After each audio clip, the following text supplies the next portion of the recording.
বিরিয়ানি আজ বাঙালিদের কাছে আবেগে পরিণত হয়েছে।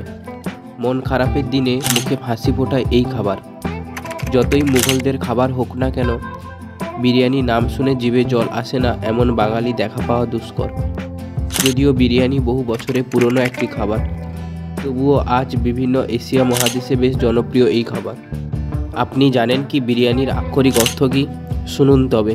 বিরিয়ানি শব্দ কোনো ভারতীয় শব্দ নয়। এই শব্দ এসেছে সুদূর পারস্য থেকে। ফার্সি শব্দ বিরিয়ান আর বিরঞ্চ থেকে উৎপত্তি হয়েছে বিরিয়ানি শব্দের।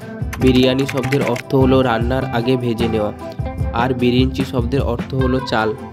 জেনে আসি বিরিয়ানির উৎপত্তি কিভাবে এবং কিভাবেই তা ভারতে এলো। বিরিয়ানির ইতিহাস নিয়ে দুটি গল্প বেশ জনপ্রিয়। প্রথমটি হলো তুর্কি মঙ্গল বিজয়ী তৈমুর লংয়ের নাম নিশ্চয়ই শোনা। তৈমুর লং মধ্য এশিয়া থেকে 1398 সালে বিরিয়ানিকে ভারতের সীমানার মধ্য দিয়ে নিয়ে এসেছিলেন বলে মনে করা হয়।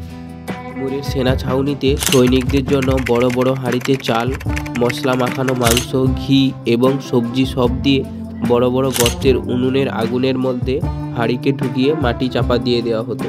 তারপর যখন সব সেদ্ধ হয়ে যেত তখন হাঁড়িকে বের করে এসে ঢাকা খোলা হতো।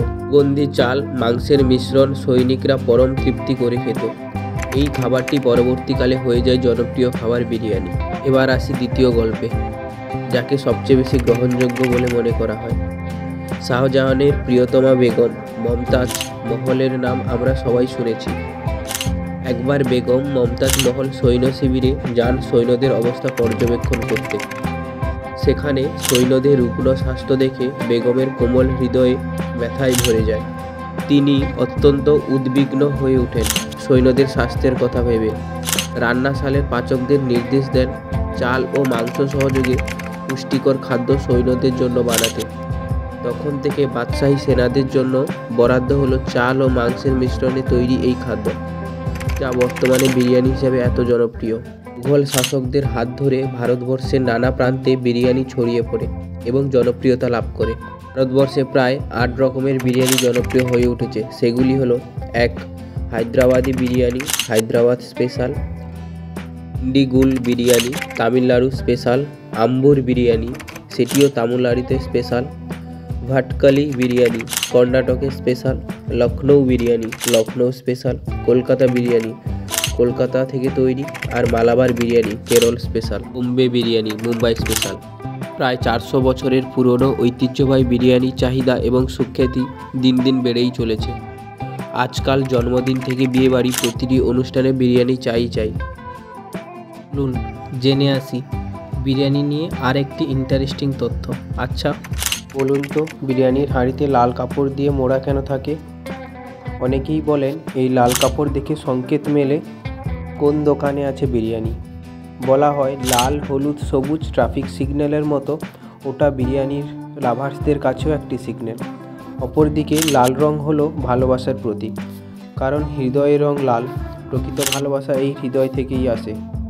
আসুন এবার জানি ইতিহাস কি বলছে এই লাল রং দিয়ে বিরিয়ানির হাঁড়ি মোড়ানো কেন থাকে।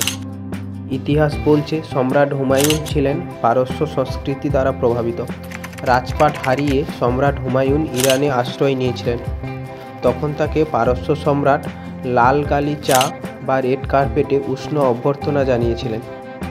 এছাড়া ইরানের খাদ্য পরিবেশনার রীতি অনুযায়ী রূপার পাত্রে খাবার আনা হয় লাল কাপড় দিয়ে ঢেকে, যা পরে মোগল আমলেও চালু হয়েছিল।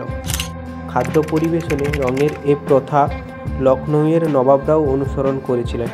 ফলে আভিজাত্য ও বনেদিয়ানা প্রকাশের অন্যতম ধারা হিসেবে যুগ যুগ ধরে চলে আসছে লাল কাপড়ে মোড়া খাবার। আজ বিরিয়ানি সহজলভ্য হলেও একসময় কিন্তু ছিল আভিজাত্যের প্রতীক, তাই ব্যবহৃত হয় লাল কাপড়।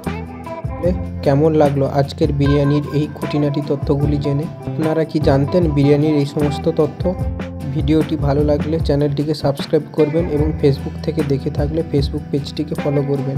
ভালো লাগলে লাইক, কমেন্ট এবং শেয়ার করবেন। আজ আসি, দেখা হবে নতুন আরও একটি ভিডিওতে। ততদিন সাবধানে থাকবেন, সুস্থ থাকবেন। টাটা।